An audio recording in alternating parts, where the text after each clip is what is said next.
যে বদর যুদ্ধে মুসলিমদেরকে একদম নিঃশেষ করে দেওয়ার প্ল্যান করা হয়েছে, ওই বদরেই আল্লাহ রাব্বুল আলামিন আবু জাহেলের মৃত্যু লিখে রাখলেন। যে ইউসুফকে কুয়ায় ফেলে দিল তার ভাইরা, সেই ইউসুফকে আল্লাহ পাক সেখান থেকে রাজপ্রাসাদ, সেখান থেকে কারাগার, সেখান থেকে আবার নিয়ে আসলেন মিশরের পলিটিক্যাল পাওয়ারে। আল্লাহর পরিকল্পনা। যে ইয়াসরিব একসময় ইহুদিদের দাপটের জায়গা ছিল, ওই ইয়াসরিব মুসলিমদের করতল কথা করলেন আল্লাহ পাক হিজরত করিয়া। বাদশাহ নাজাশি আবিসিনিয়ায়, আমি তো মালয়েশিয়াকে একটা আবিসিনিয়া মনে করি, এখানে মাশাআল্লাহ এরকম পরিবেশ আছে, শান্তিপূর্ণ ইসলামী পরিবেশ। বাদশাহ নাজাশি এরকম পরিবেশ ছিল। বাদশাহ নাজাশি কিন্তু মুসলিম ছিল না, সে খ্রিস্টান ছিল। তারপরেও নবীজি বলতেন বাদশাহ নাজাশির রাজ্যে কেউ জুলুমের শিকার হয় না, সুবহানাল্লাহ, যদিও সে মুসলিম ছিল না। ওখানে ইসলাম নিয়ে গেলেন আল্লাহ পাক, ওখান থেকে পুরো আফ্রিকা ইসলাম ছড়িয়ে পড়লো, সুবহানাল্লাহ। এক খালেদ বিন ওয়ালিদ রাদিয়াল্লাহু আনহু, যার হাতে উহুদ যুদ্ধে বহু মুসলিমের প্রাণ গিয়েছে না, সেই মানুষকে আল্লাহ রাব্বুল আলামিন হেদায়েত দিয়ে 100টা যুদ্ধ করিয়েছেন, সুবহানাল্লাহ।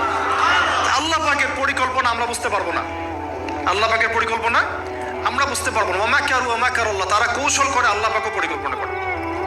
দেখেন এই যে প্যালেস্টাইন নিয়ে এত সমস্যা করছে না, আল্লাহ পাকের কি পরিকল্পনা, সুবহানাল্লাহ। আল্লাহ পাক সমস্ত জিউসদেরকে ওইখানে একত্রিত করেছেন, কেন জানেন? কেন জানেন?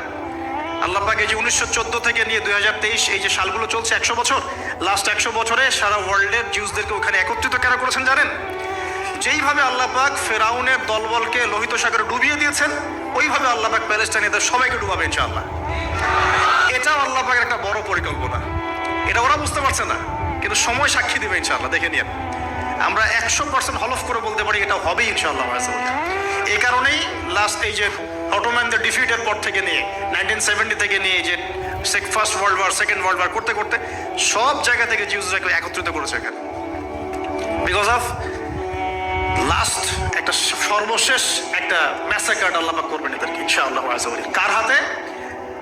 ঈসা আলাইহিস সালামের হাতে। আমাদের উম্মতের মধ্যে কে নেতৃত্ব দিবেন? ইমামুল মাহদি, যার নাম হবেন মুহাম্মদ। তার নাম কি? মুহাম্মদ। তার বাবার নাম আব্দুল্লাহ, তার মায়ের নাম হবে আমিনা। তো এটাও ক্লোজিং টাইম। এখন আসুন, তো আল্লাহ পাকের কি পরিকল্পনা। যৌবন কালটা আল্লাহ পাক মুসা আলাইহিস সালামকে ফেরাউনের ঘরেই কাটালেন, এবং আল্লাহ পাক মুসা আলাইহিস সালামকে দুটো গুণাবলী দিয়ে বড় করলেন। দুটো গুণাবলী মনে রাখবেন। এক হচ্ছে কওয়ী, তিনি শক্তিশালী ছিলেন, ফিজিক্যালি অনেক শক্তিশালী ছিলেন। আমিন মানে বিশ্বস্ত ছিলেন, কওয়ীউল আমিন, মনে থাকবে ইনশাআল্লাহ। আমরাও আল্লাহর কাছে দোয়া করি, আল্লাহ আমাদেরকে কওয়ী বানিয়ে দিন এবং আমিন বানিয়ে দিন, আমিন।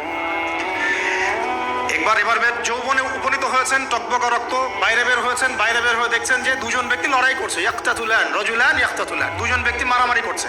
একজন মিন শিয়াতি, তার বনু ইসরাইল কওমের মধ্যে, আরেকজন হচ্ছে আদুই, তার শত্রুর মধ্যে। তো মুসা আলাইহিস সালাম গিয়ে সাহায্য করতে চাইলেন তার কওম। আমরা বলি না দেশি ভাই সাপোর্ট দিই, তাই না?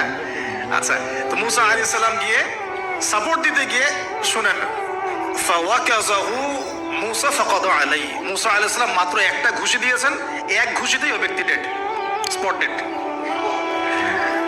এই যে আমি গত একটা লেকচারে বলেছিলাম, চাইনিজ কন্টিনেন্টে যে মার্শাল আর্টস গুলো গড়ে উঠেছে, এই কোরআন থেকে গড়ে উঠেছে।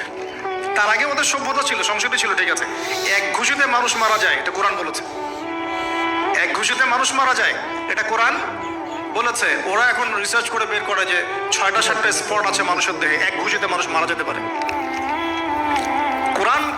কোরআনকে আমরা মূল্যায়ন করি না, কিন্তু কোরআনকে সারা দুনিয়ার অমুসলিমরা মূল্যায়ন করে ওদের স্বার্থে।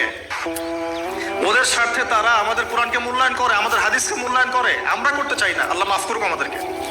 আমরা কোরআন পড়তে চাই না, গবেষণা করতে চাই না, অর্থ বুঝতে চাই না, একটু আরবি ভাষা শিখতে চাই না, কোরআনের বালাগাত ডেইলি একটু তেলাওয়াত করবো এক পারা, সেটা করতে চাই না। আল্লাহ পাক আমাদেরকে মাফ করুক এবং কোরআনওয়ালা বানিয়ে দিন, আমিন। কথাগুলো বলার উদ্দেশ্য আপনাদেরকে আঘাত করা নয়, আমি জাস্ট আপনাদের কলবে একটু ধাক্কা দেওয়ার চেষ্টা করছি, যাতে করে আপনারা সবাই কোরআন তেলাওয়াত করেন ডেইলি এক পারা করে। আল্লাহ কবুল করে নেবেন।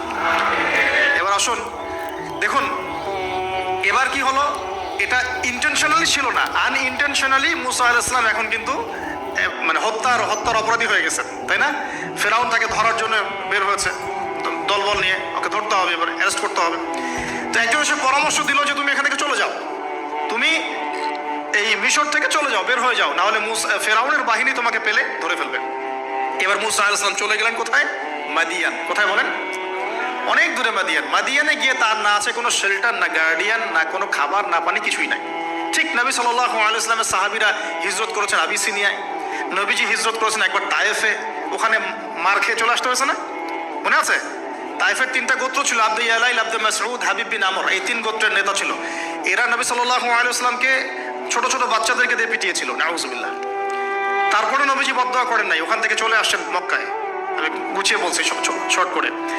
তো এভাবে মুসা আলাইহিস সালামকেও হিজরত করতে হয়েছে। দেখেন, আবার নবীজিকে হিজরত করতে হচ্ছে মদিনায়। তার মানে হিজরা বিষয়টা